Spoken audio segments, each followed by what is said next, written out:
Hello students, in morphology of leaf, we have completed the parts of leaf, venation of leaf and the types of leaves. In this lecture, we are going to look at another important leaf related concept called as phyllotaxy. Let's look at what it is. Phyllotaxy simply means the arrangement of leaves on the stem or the branch.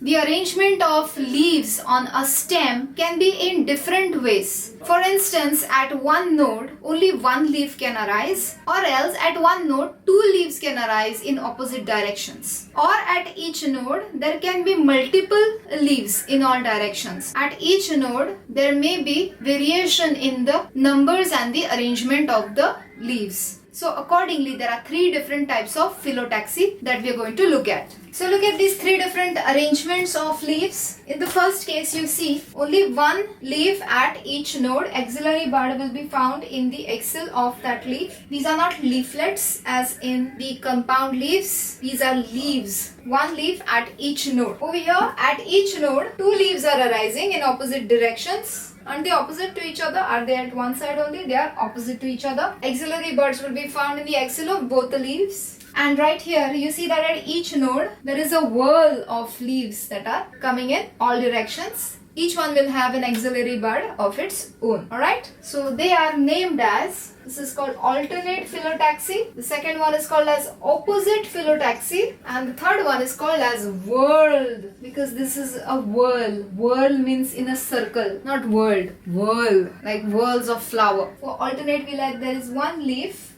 per node. China rose, mustard, sunflower. Here for opposite we write two leaves at each node. Example, Calotropis, guava. And for whorl we write more than two leaves arise at a node and form a whorl.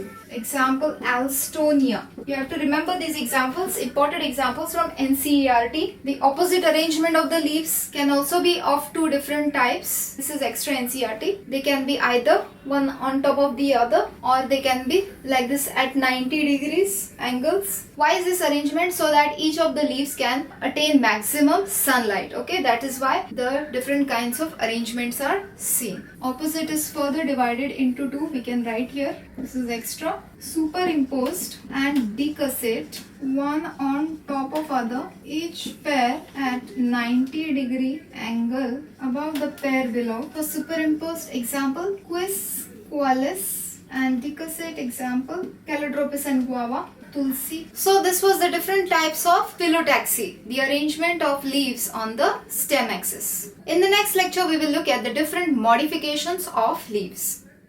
In the name of Lord Mahadev, please subscribe.